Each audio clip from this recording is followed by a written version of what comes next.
The bowl of squash soup sat in front of me, steam curling up in those slow, lazy ribbons that always made me think of my own mother's kitchen on cold November mornings.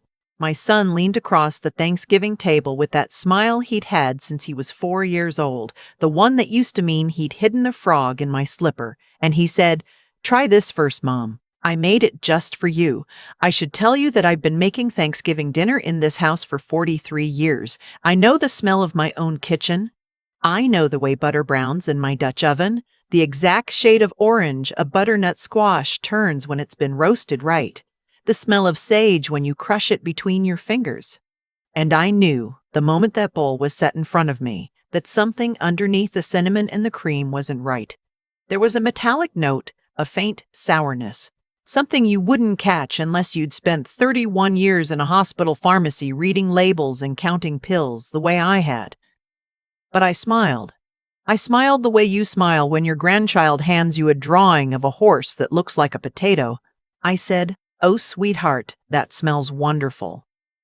And then, because the Lord has given me steadier hands than most women my age, I reached for the peppermill at the same time my son reached for his wine glass, and our two bowls, mine and his, passed each other on the table like ships in the night.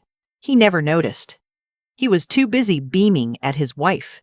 38 minutes later, my son was on the floor of my dining room, and I was on the phone with 911, and the woman my boy had married for 11 years was screaming at me, mind you, that I had done something to him, as if I, a 67-year-old widow with arthritis in my left hand, had somehow reached across the table and poisoned my own child between the rolls and the cranberry sauce. But I'm getting ahead of myself. Let me start where it really started, which was a Tuesday afternoon in September, almost 3 months before that bowl of soup. My name is Teresa, but everyone has always called me Tess. My husband called me Tess for 41 years before the cancer took him in the spring of 2022. My son Mitchell calls me Mom, of course, and his wife Brielle has, over the 11 years they've been married, called me almost everything from Mama Tess to Mitch's mother to, on one memorable occasion at a Christmas party, the old lady. She thought I didn't hear that. I did. I live in a stone and clapboard farmhouse outside Strasburg, Pennsylvania. The same house Walter and I bought in 1981 when Mitchell was 2. It sits on 4.5 acres of what used to be tobacco field, and the porch wraps around 3 sides. And there is a wisteria vine on the west pillar that my mother-in-law planted before she died. I tell you this because it matters. The house matters. The house is what they wanted. I should also tell you that I worked from 1979 to 2010 in the inpatient pharmacy at Lancaster General Hospital. I started as a tech and finished as the lead pharmacist for the cardiac wing. 31 years of reading scripts, double-checking dosages, watching for drug interactions, watching for the family members who came in too eager, the ones who asked too many questions about half-lives and absorption rates. I have seen people poisoned by their loved ones. Not in the dramatic way television shows it, in quiet ways, in tea, in soup, in the medications they were already taking. Just a little extra, just a little more. I knew what to look for. Brielle did not know. I knew what to look for. That, in the end, was her mistake. The first thing that happened was that I went to the credit union on a Tuesday in September because I needed a new debit card. My old one had finally given up the ghost. The magnetic strip had worn through. The teller, a young woman named Heather, whose mother I had gone to high school with, ran my account, and then her face did this thing, this little hesitation, this pulling back. And she said, "Mrs. Tess, your balance. Did you know your balance is at $342? I laughed. I actually laughed because that was impossible. Walter and I had always been savers. After he died, I had moved the bulk of our savings into a money market and kept $12,000 in the checking for household expenses. $12,342 was not even rent. Heather printed me my last 6 months of statements right there at the counter, and we sat down at one of those little side tables with the laminated brochures about retirement planning, and I read. There were withdrawals, not big ones. 300 here, 400 there. A few that were 800, 900. Spread across nearly 9 months. They began in January, 2 months after Walter's first death anniversary, and they accelerated through the spring. By August, there were 2 and 3 a week. Every single one had been authorized through a debit card I did not own. I sat in the parking lot of that credit union for 35 minutes before I could trust my hands enough to turn the key. I did not cry.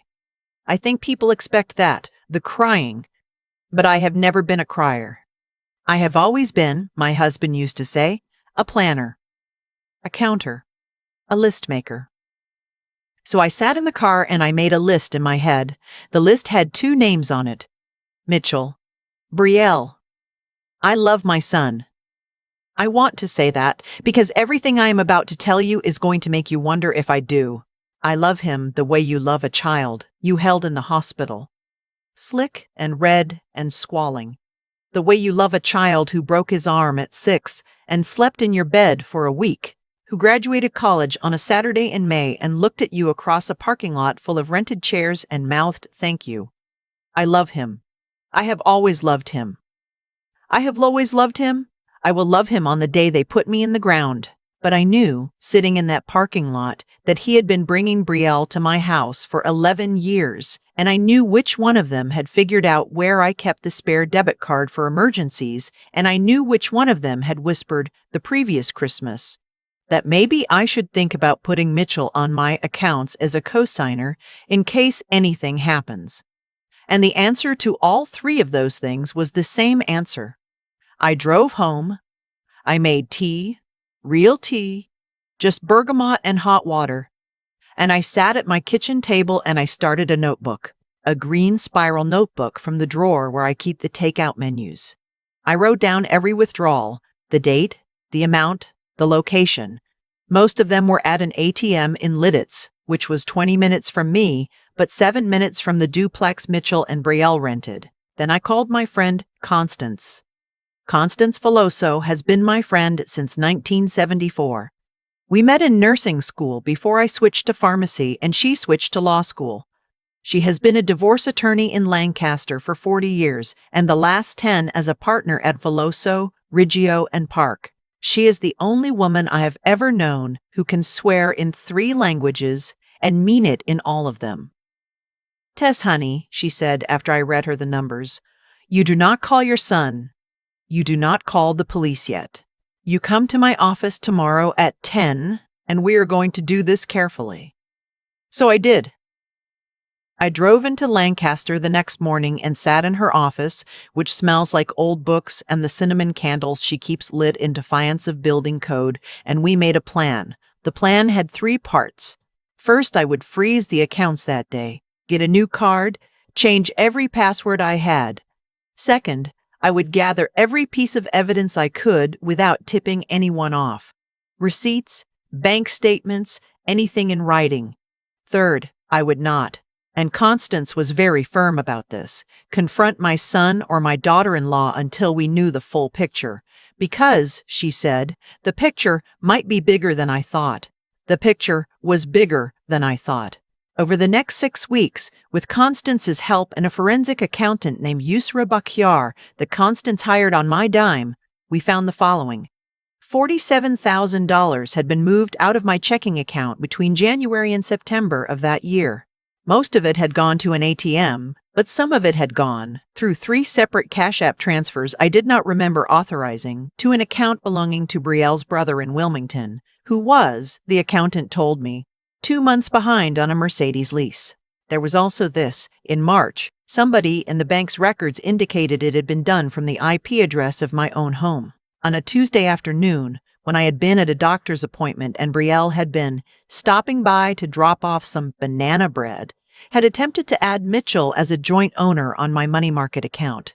The attempt had been flagged because the verification call went to my landline and I had not been there to answer it. The bank had simply set the request aside and never followed up. $47,000, an attempted account takeover. And, when Yusra dug into the property records, something else.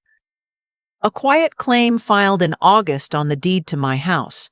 A mechanic's lien, of all things. for a contractor I had never hired in the amount of $18,000. The contractor's address, when Constance ran it down, was a P.O. box rented by Brielle's brother. It was not just theft, it was the beginning of the long, slow process of stripping me down to nothing. I want to tell you what that felt like, but I am not sure I have the words. I sat in Constance's office on a Wednesday in late October, and I looked at the spreadsheet Yusra had made, and I felt the floor of my life tilt, not in a dramatic way. In the way the deck of a ship tilts when the swell comes through, a slow, terrible knowing that the water is deeper than you thought. I asked Constance, "Do you think Mitchell knows?" And she looked at me, my friend of 51 years, and she said, "Tess, I think he doesn't want to know," which is almost the same thing.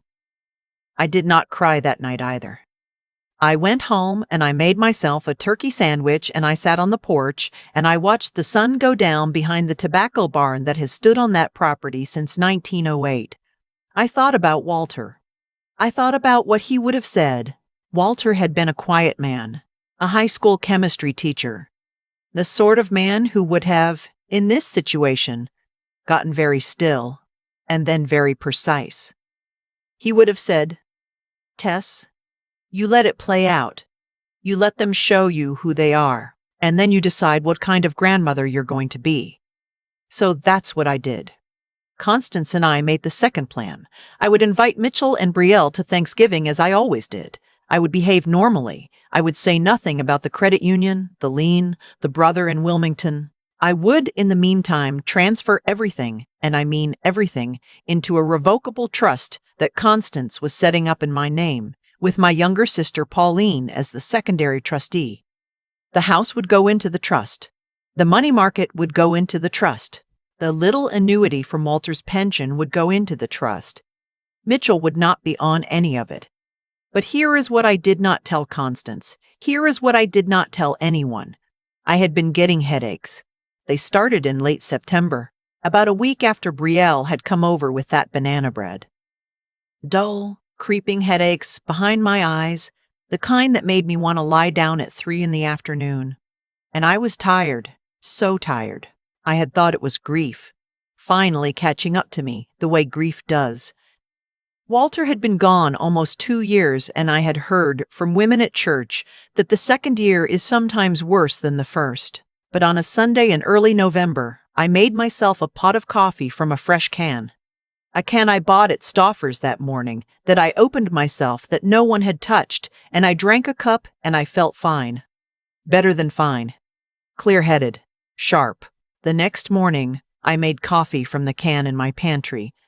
The one Brielle had brought me 3 weeks earlier as a little gift, since you're always running out, Mama Tess. And by 10 a.m., I had the headache again. I poured the rest of that coffee can into a plastic baggie. I drove it to a friend of mine, a retired toxicologist named Dr. Hank Eisenstadt, who had worked with me at Lancaster General for 20 years and who now ran a private consulting practice out of his garage in Ephrata. I told him what I suspected. I told him to test it. 3 days later, he called me. He said, "Tess, there's something in the grounds. It's not a poison exactly. It's a benzodiazepine, ground up, mixed in. Whoever did this knew enough to use a sedative that wouldn't show up unless you were looking for it. You'd just feel tired, confused. You'd nap a lot. Over months, somebody could make a strong case that you weren't competent to manage your own affairs." He paused. Then he said, "Tess, you need to call the police." I did not call the police. I called Constance. And Constance, after a very long silence, said, "Tess, honey, we are going to handle this, but I want you to do exactly what I say." What she said was, "Do nothing different. Switch to the other coffee. Keep the doctored can sealed in evidence. Wait until after Thanksgiving, because if I called the police now, Brielle would lawyer up, the brother would disappear. The money would get hidden in offshore something or other. And I would spend the next 4 years in civil court trying to claw back $47,000 while my own daughter-in-law smiled at me from across a courtroom. But if I waited, if I let it play out one more time, on a holiday at my own house, if I caught her in the act, with witnesses, with the soup, or the pie, or whatever she was going to try next, then it was a criminal matter. Then it was the Commonwealth of Pennsylvania versus Brielle, not Tess versus Brielle. I want you to understand something. I am not a vengeful woman. I taught Sunday school at St. Mark's Lutheran for 22 years. I have never raised my voice at a grocery store clerk. I cried, genuinely cried, when our old beagle had to be put down in 2019. I am a Pennsylvania Dutch grandmother who knits scarves for the homeless shelter every winter and brings tomato sauce to the church potluck. But I will tell you this. When you have spent 41 years building a life with a man who taught you what good love looked like, and a woman who married into your family decides she is going to fog up your mind with sedatives until she can take everything that man and you built, when she does that, slowly, methodically, with kindness on her face and banana bread in her hands, you stop being a grandmother for a little while. You become something else. You become a woman who has worked 31 years counting pills, and you remember exactly what every one of them does. So I waited. I switched coffee cans and I told Mitchell on the phone that I was so excited to host Thanksgiving that I was going to make my mother's apple pie, that Brielle should bring whatever she wanted to bring. She offered the squash soup. Of course she did. Squash soup was Walter's favorite. Squash soup had been on every Thanksgiving table in this house since 1982. She knew that. She had been told that the very first Thanksgiving she came to my house in 2013, when she sat across from my husband and laughed at his jokes and complimented his terrible cardigan. She said on the phone, "I'll make it just the way Mr. Walter used to like it, Mama Tess." I closed my eyes. I said, "That sounds lovely, sweetheart." The Wednesday before Thanksgiving, I drove into Lancaster one more time. I sat in Constance's office and we went over everything. The trust paperwork was complete. My house and my savings were no longer assets she could pursue. The doctored coffee was logged with Dr. Eisenstadt, and a sealed sample was at an independent lab in Hershey awaiting full toxicology. Constance had spoken, off the record, with a detective named Olivia Marchetti at the Lancaster County District Attorney's Office, who had handled 3 elder fraud cases in the previous year, and who had, Constance said, a very particular interest in daughters-in-law who fed sedatives to widows.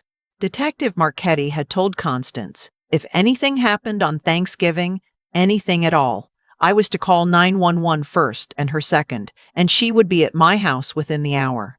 That night, I sat at my kitchen table and I wrote a letter to Mitchell. I wrote it in pen, on the good stationery Walter had given me for our 35th anniversary. I told him I loved him. I told him I had loved him from the first moment I held him. I told him that whatever happened in the next 48 hours, whatever he was about to learn about the woman he had married, I wanted him to know that none of it was his fault, but that the choices he made next would be his alone. And that I was praying, for the first time in many years, really praying, that he would make good ones. I sealed the letter. I put it in the drawer of the secretary desk in the front hall. I did not know yet whether I would give it to him. Thanksgiving morning broke cold and gray with a thin spit of rain. I got up at 5 and started the turkey.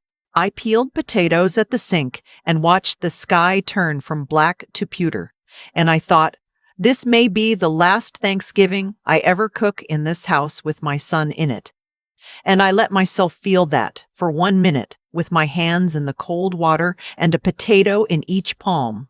And then I dried my hands and I kept going. They arrived at 1. Mitchell first, with a bottle of wine and a hug that lasted, I noticed, just a beat too long. He was thinner than I remembered. There were shadows under his eyes. Brielle came in behind him in a cream-colored sweater, carrying a casserole dish wrapped in a tea towel, and the smile she gave me was the most dazzling smile I have ever seen on the face of another human being. "Mama Tess," she said. "Happy Thanksgiving. I made your soup." I hugged her. and I felt her bones under that sweater, and I felt the warmth of her cheek against mine, and I thought, she is somebody's daughter too. Somebody loved her once. Somebody held her when she was new. And then I let her go, and I said, come in, sweetheart. The turkey's almost done. I will not draw out the meal for you. We sat down at 4. The table was set. The way I always set it. Walter's mother's china, the pewter candlesticks, a little bouquet of bittersweet from the back fence. Mitchell said grace. He stumbled over the word blessings. I noticed. Brielle ladled out the soup herself, going around the table, and when she got to my place, she set down a bowl with both hands, gently, the way you set down something precious. There you go, Mama Tess. The first bowl. I looked up at her. I held her eyes for one full second. Long enough that I saw, behind the dazzle, something flicker. Then I smiled and said, thank you, dear. It looks beautiful. Mitchell had brought, as he always did, his bowl over to the head of the table where Walter used to sit and where he now sat. His was already in front of him. Brielle sat down at her own place, between us, and lifted her spoon. I reached for the peppermill on the lazy Susan. As I did, I let my elbow catch the edge of my own bowl. Just barely. Just enough that I could say, oh dear, I almost spilled. Mitchell, sweetheart, would you trade me bowls? I think I cracked the rim on this one. He looked up. He looked at me, his mother, the woman who had wiped his nose and packed his lunches and sat in a hospital waiting room when he had his appendix out at 14, and he said, without thinking, the way a child says yes to a mother, sure, Mom. He slid his bowl to me. He took mine. Brielle's spoon stopped halfway to her mouth. I saw it. I saw her hand freeze in midair. I saw her eyes go to her husband's bowl, and then to my bowl, and then to my face. And I will tell you that, for a half second, no longer, I saw her face do something I will remember for the rest of my life. She did not stop him. That is what I want you to understand. She had a half second. She could have laughed and said, oh wait, let me get you a fresh bowl, Mama Tess. She could have knocked it over. She could have stood up. She could have stood up. She could have said, Mitchell. No. She did none of those things. She lowered her spoon. She set it on the rim of her own bowl. She picked up her water glass instead, and she watched my son lift the spoon to his mouth. She watched. I have replayed that half second about 1,000 times. And what I keep coming back to is, she chose. In that half second, she chose. Not me, who she'd been poisoning for months. Me, she'd already chosen against. But Mitchell, her husband of 11 years, the man whose ring she wore. She had a half second and she let him drink it. He took 2 spoonfuls, then he took a sip of his wine. Then he kept eating his turkey, and the conversation moved on to my sister Pauline's hip surgery, and Brielle ate her own soup, and Mitchell's was halfway gone before she even made eye contact with me again. 22 minutes in, he set down his fork. He said, I feel really tired all of a sudden. Brielle said, honey, are you okay? He said, I think I just need to. And then his hand went out slowly and caught the edge of the table, and he was lowering himself down onto the floor before any of us had stood up. I was already moving. I was on the phone with 911 before he hit the rug. I gave them my address. Slowly, clearly, the way you do when you have been in medicine for 31 years and you know the dispatcher needs to hear it the first time. I told them my son had ingested a benzodiazepine, possibly mixed with something else, and I needed paramedics and I needed police, and I was going to put my son in the recovery position now. Brielle was screaming. She was screaming that I had done something. She was screaming at me, and she was on her knees beside Mitchell, and her face was wet, and I thought, distantly. Even then, I thought it. Some of this is real. Some of what she is feeling right now is real. Because she didn't mean for it to be him. Just like I didn't. The ambulance got there in 11 minutes. The police got there in 14. Detective Marchetti, who Constance had warned, was right behind them in an unmarked Ford. A small woman with silver-shot hair pulled back and the calmest pair of eyes I have ever seen on a stranger. Mitchell was breathing. He was unconscious, but breathing. And his pulse was strong, and the paramedics had him stabilized and on the gurney within 4 minutes of arriving. They told me he would be okay. They told me they would administer flumazanil at the hospital, that the dose he had taken was significant but not lethal, that they had seen worse on a Friday night. The intended dose, the one that had been meant for me, a 67-year-old woman who had been getting smaller for months, who had been sleeping more, whose blood pressure medication was already in her system, that dose on me, with everything else. On top of the months of low-grade sedation already accumulated in my body, would not have been almost lethal, it would have been final. I sat in the back of an ambulance with my son's hand in mine, and I watched Detective Marchetti walk Brielle out the front door of my house in handcuffs. She did not look at me. She would not look at me. Mitchell woke up at the hospital around 9 that night. Constance was there, and Detective Marchetti was there, and I was there. And when he could speak, the first thing he said was, "Mom." Just that. And the second thing was, "She did this to you, didn't she? Not just to me." I told him yes.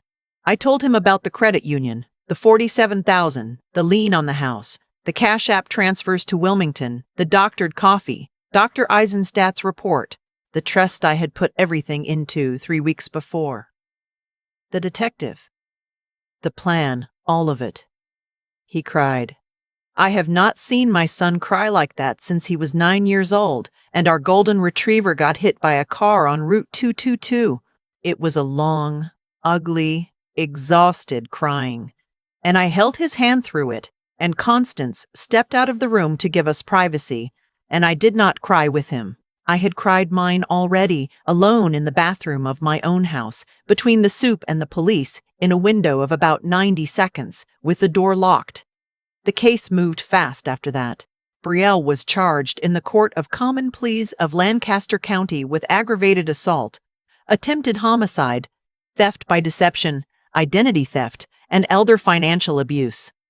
Her brother in Wilmington was charged separately, federally, for wire fraud. The forensic accountant's report, USRA's spreadsheet, the one I had looked at in October and felt the floor tilt, became Exhibit C at the preliminary hearing.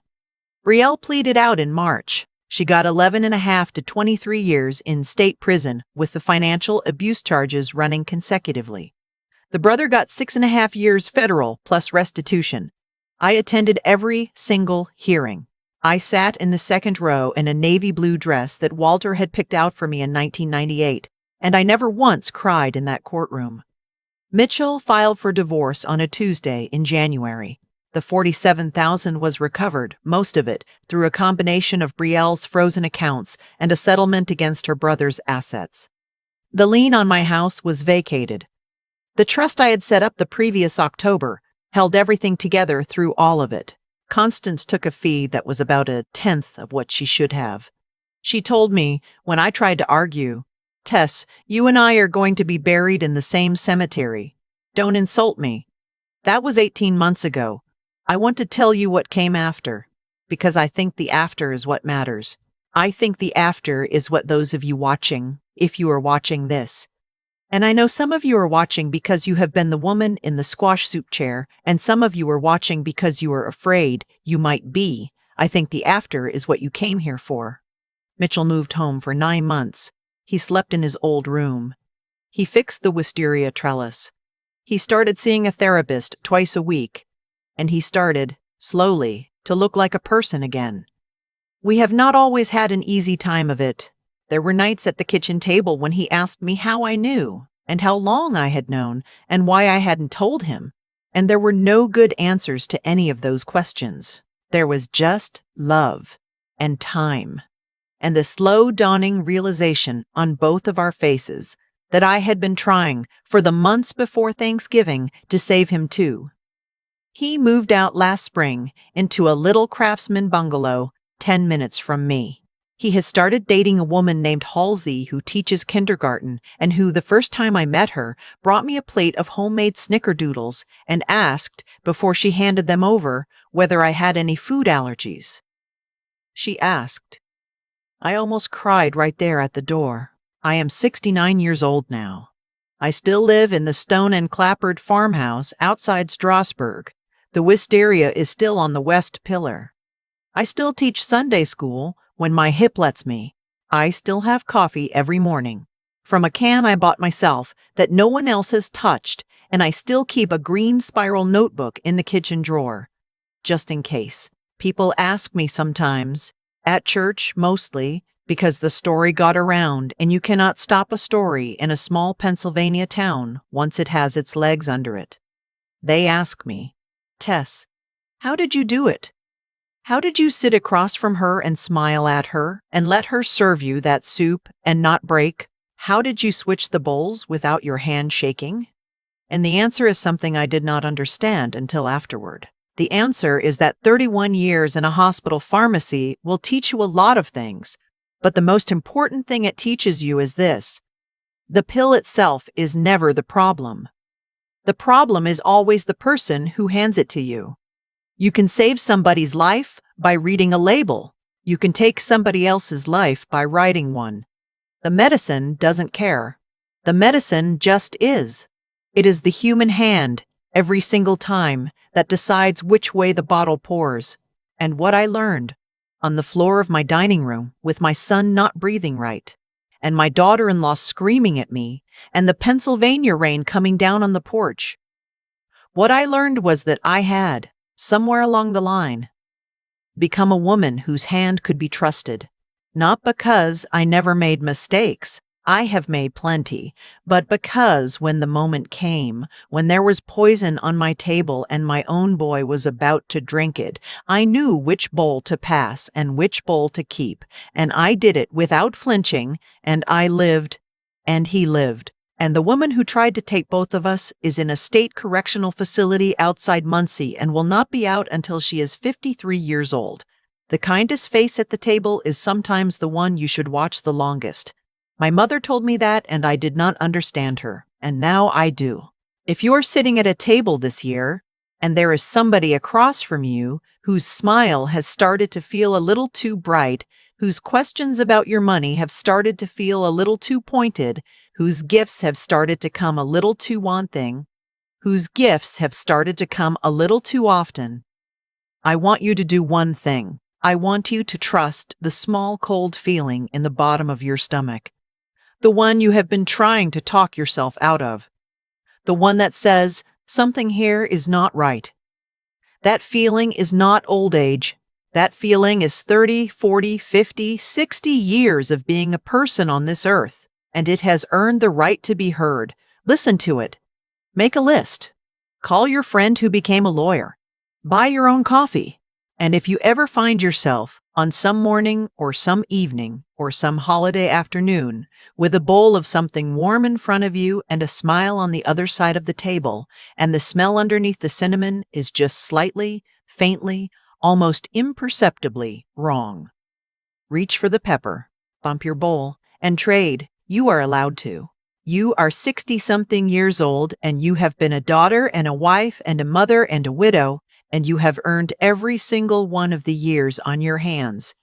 And you do not owe anyone, not even a child you carried for 9 months, the right to take you out of this world before you are ready. I am not ready. I have a wisteria to prune and a grandchild coming in May, Halsey told me last week, and a Sunday school class of 7-year-olds who think I am the funniest person they know. I am not ready, and I am not going anywhere. And the next time somebody hands me a special anything, I am going to smile. I am going to thank them. And I am going to switch the bowl. I have thought a lot, in the 18 months since that Thanksgiving, about how a single afternoon could hold so much of who I am and so much of who Brielle turned out to be. And what I keep coming back to is something my mother used to say when I was a little girl in pigtails. Every choice you make plants a seed, and one day you will sit at a table with the harvest. Brielle planted her seeds slowly. A small withdrawal here, a banana bread there, a coffee can left in my pantry. She thought she was being patient. She thought she was being clever. But every dollar she took, every grain of sedative she ground into my mornings was a seed she was planting in the soil of her own life. And on Thanksgiving Day, when she watched my son lift the spoon she had meant for me, she sat down at her own harvest. Cause and effect. It is not mystical. It is not cosmic. It is just what happens when you spend months pouring poison, and then one day the cup comes back around the table to you. I think about Mitchell, too. He did nothing wrong, and yet he paid a price, because looking the other way is also a choice, and choices have weight. I do not blame him, but I have learned that the people in our lives who refuse to ask hard questions are not always protecting us. Sometimes they are protecting themselves. What I want to say to you, if you have listened this far, is that being a good woman does not mean being a soft woman. For most of my life, I thought those two were the same thing. I thought that to be kind was to be quiet, and to love a person was to never doubt them. Walter, in his gentle way, used to disagree with me about that. He would say, "Tess, the world has all kinds of love in it, and the strongest kind is the love that pays attention." I did not understand him until I was sitting in a credit union parking lot at 67 years old, with a stack of bank statements in my lap. Goodness without wisdom is a door left unlocked. And wisdom without the courage to act on it is just a list of regrets you will keep in a drawer somewhere. You need all three, I think. The decency to want to do right by the people you love. The clear eyes to see them as they actually are. And the spine, when the moment comes, to stand up at your own table. I am 69 now. My hands are not as steady as they were. My memory is not what it once was. But I will tell you something I know, the way a woman knows the sound of her own kitchen at dawn. You are never too old to learn to trust yourself.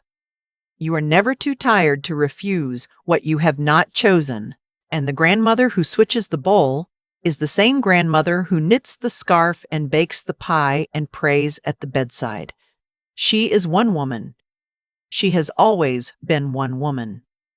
Plant better seeds than were planted in you. And when the harvest comes, sit down at the table without flinching.